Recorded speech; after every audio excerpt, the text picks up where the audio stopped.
All right, we've come to the part of the video that I think is probably the most important and useful, which is the no-sew binding. So when you're doing a no-sew binding, you need to have a long piece of string, twine, jute, whatever it is that you want to have on the back of your book. If you want it to kind of fade in, you would pick the same color. But if you want it to stand out, you could pick a color like I'm doing here with this green. And you want to, I think, you want to go around the book as many times as you have signatures plus one. So if I have 5 signatures, which I do, I'm going to hold this up here and I'm going to measure 1, 2, 3, 4, 5, and then I'm going to go one more for good measure. And that is how I measure for the no-sew binding. Oops, sorry, I hit the camera. Let me see if I can get this without hitting it again. Okay. So now what you want to do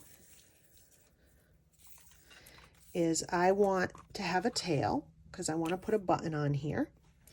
So I'm going to sort of hold this in place, and I can actually just use a piece of washi if I don't have a person to help me, which I don't today. But feel free to grab a kid, a husband, a friend, whoever it is that you want to help you. And you can have them just hold their finger there. So then what you want to do is you want to wrap this around. But you also want it to be tight, but you don't want it to be so tight that when you slide your signatures in, it buckles the paper. So you want it to be firm, but not too tight. And then you want to equidistantly wrap it around. So I'm going 3, 4, 5, and then I'm going to come in the back and before I tie it, I'm just going to move my strings so they look somewhat even, which I think they do. I'm going to come to this middle part and I am going to come underneath like so. And I'm going to take this one and I'm going to go underneath the other way, like so.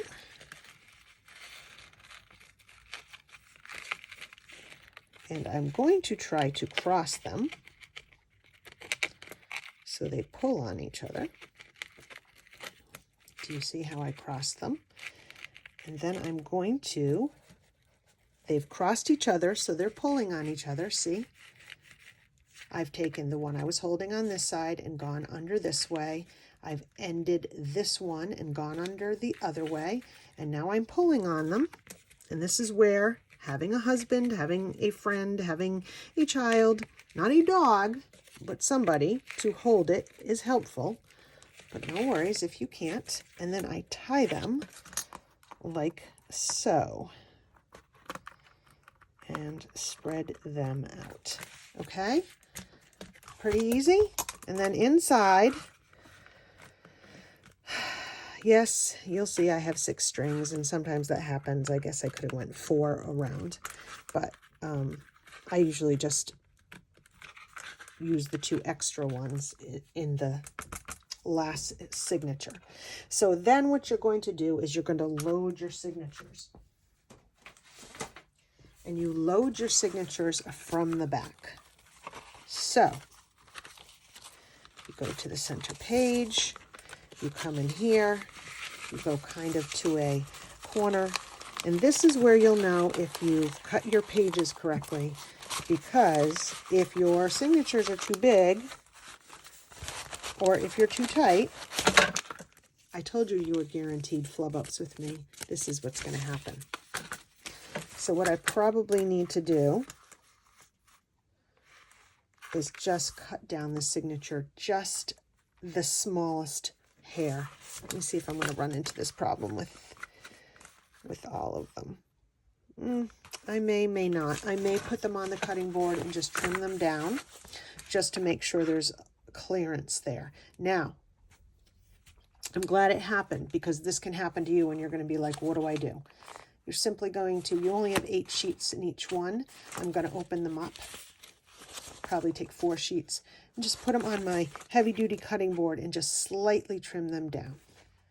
You know when you watch a video and the people are just so perfect, it's maddening? Well, you almost guaranteed that's never going to be the issue watching one of my videos. You will never feel not equipped to make something, because if I can do it, you can do it. I mean, I'm always amazed by the technical prowess of so many people on YouTube, and that is not me. So I've trimmed my signatures just a skosh, and we always fill from the back. So let's try this again, and you will see the difference. So now, when I slide in my books, they will slide in. There's the first one. And let's get to the center.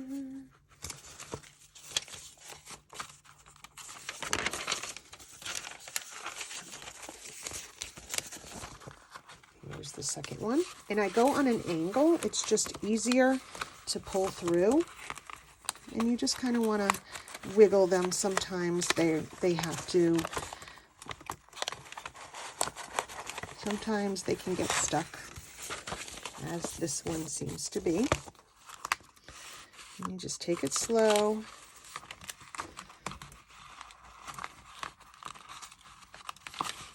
There we go. That's 2. Here's number 3. Depending on which kind of thread, or, you know, if you've used embroidery floss, this is a very, very stiff jute, so it's not very forgiving.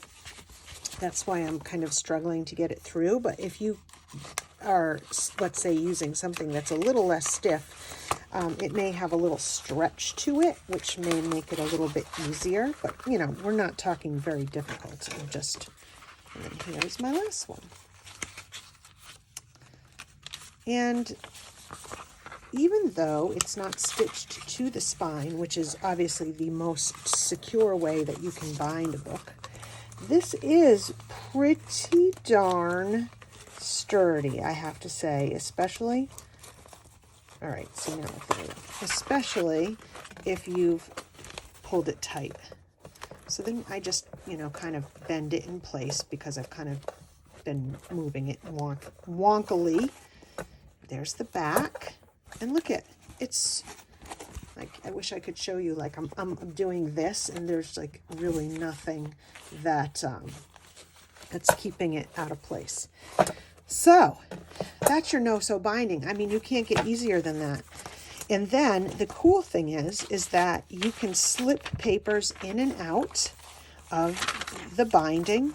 So in the case of this being a sample book, let's say I wanted to use this, I could slip this out, work on it, and then pull it back through inside, which I really love that feature. So what I always love to do at the end is add a button. Now this jute is pretty darn big, and I'm not so sure it's going to get through these buttonholes. But what I could do is double knot this like this, and then separate. It looks like it's 2 strands of jute. So I can separate it like this.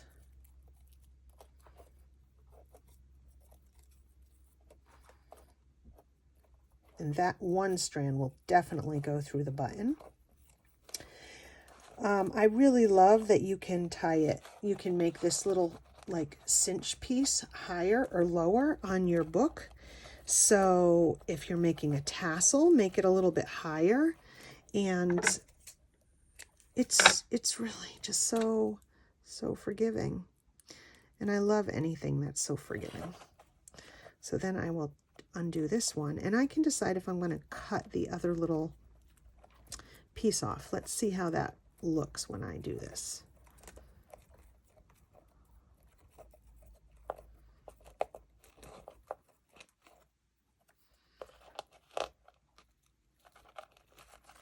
So you're going to pull that through. Oh, I actually got a good idea. Since there's 4 buttons, why don't I just put the other 2 strands through the other 2 holes? Let's see if I can do that.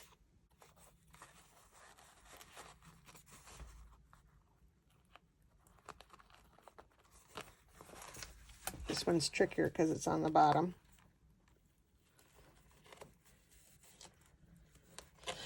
They couldn't all be easy, could they? They gotta make, you know, you gotta at least see me struggle on one of them. And it's not because it's difficult, it's because it's an awkward angle. And I just can't get it through. Oh, for the love of Pete. Why do we say that? Who's Pete? And why do we love him?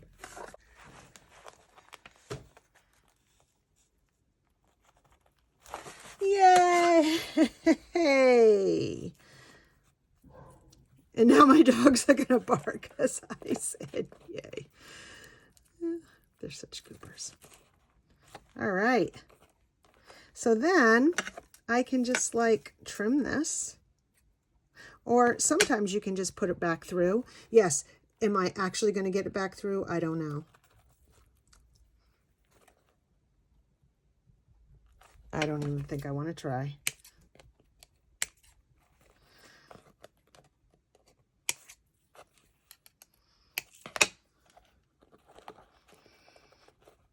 And if you want, you can tie a little tail on there.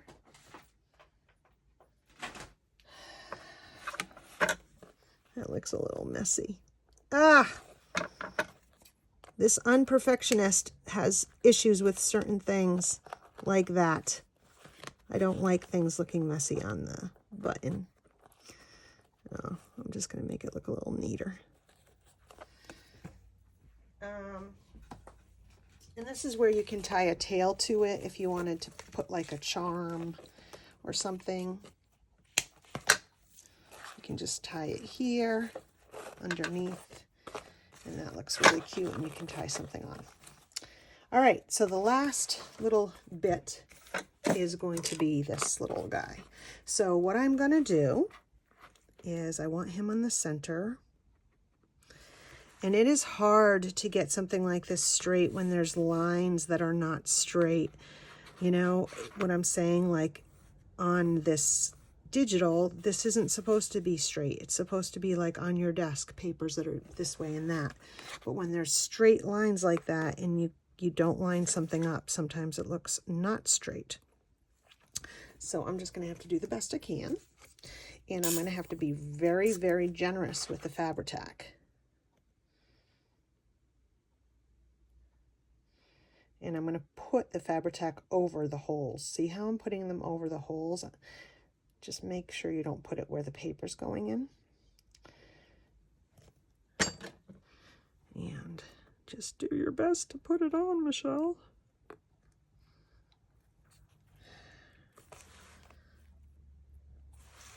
And how can I tell if that's even straight?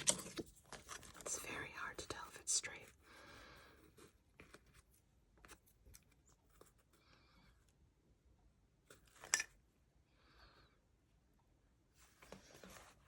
I think that's straight. It's very hard. Okay, let me show you how I'm going to do those holes. If you can get your hands on little brads like these are Tim Holtz, but you can get them from other brands as well. They're super teeny tiny little brads. And if you can get your hands on these, then all you need to do is take a pair of wire cutters and snip the shank off of them. So then all they have is a little nubbin. And then because you're very generous with your Fabri-Tac, well, sometimes you even have to take the little nubbins and separate them. And then you're going to try to get them in that, place them on that hole.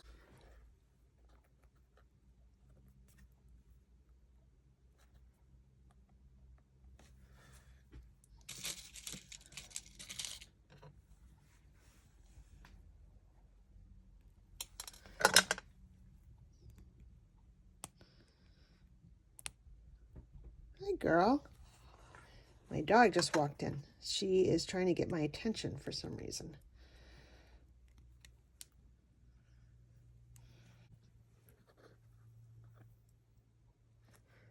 And we're going to let that dry. Just like that. Let's see if I can get it closer to you. And those work. All right, let's let this dry and then I'll be back. Okay, so I was really bothered by the button and how messy that tying was. So we're going to go back to the whole tie it here, make the cinch. And then I think I remembered that I took this is how I did it before. It's been a while. I just take that string and go from, you know, this side in, so you have a nice neat little stitch like that, and then you tie it on. That's much better, and I can live with that, because obviously, while many things don't bother me, that did. See, that looks so much better. And I'm going to put a little piece of eyelash trim on it, because I like to add a little something to it. And not very long though, because I did this in the center, and obviously it's not really a tassel. But I do like having that little extra textile on there. And this has a little pink on it, so it goes really good with these colors. It's exactly the right colors. So I'm going to tie that on. Just like this.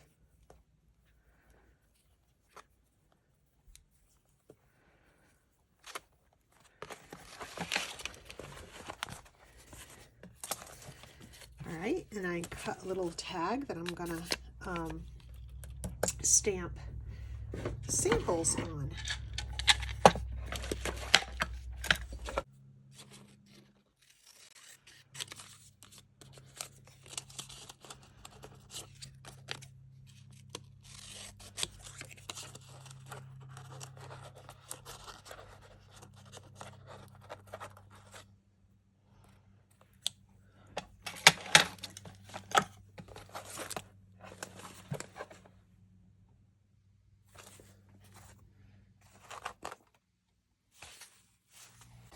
So here it is. Here is my sample book. Very easy, very simple, very quick. I love the lace, and I just have a little wonky sample book stamp I put in there. And there's the book plate. And really, you don't need much, because look at all this great graphics on here. The scalloped edge on this side, and then eyelash trim with the colors. And again, a sample book is about me putting in here ideas of things that I would put in a junk journal, tags, embellishments, flip outs, you name it. So that's why I didn't do a pocket here, because whatever pocket I decide to put in here, or tuck spot or belly band, it's going to be an idea, because this is supposed to be a reference book. And then it's also going to be a place where I can put things that I make that I want to remember as ideas to put in junk journals. So even things that sort of stand alone, I will clip in the book.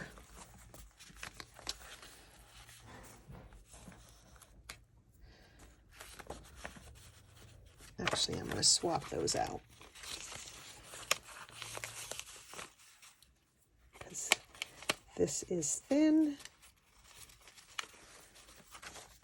and this is not.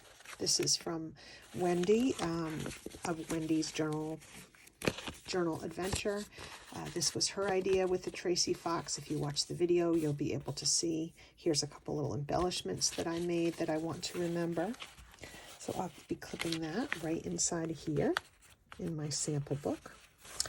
And then I'm going to take these scraps that all are in this color scheme, and I'm going to kind of clip them together because these are long. I'll probably fold them.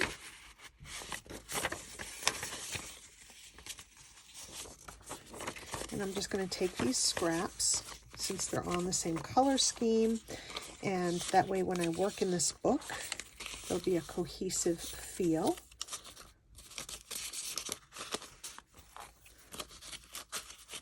And I'm going to clip those right in here so that they are available to me when I need them.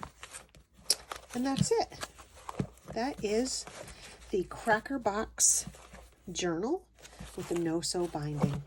If you found this helpful, entertaining, inspirational, or you just want to be kind, please like the video, you know, the little like it down there. And I'd love for you to subscribe to my channel. The last box we are going to be doing, the last journal, is going to be my list journal. And it is going to be out of a spaghetti box. I will go more into spaghetti box journals as they are a favorite of mine in the next video. That will be up in a few days, hopefully. And I thank you for joining me, and I will see you soon. Bye.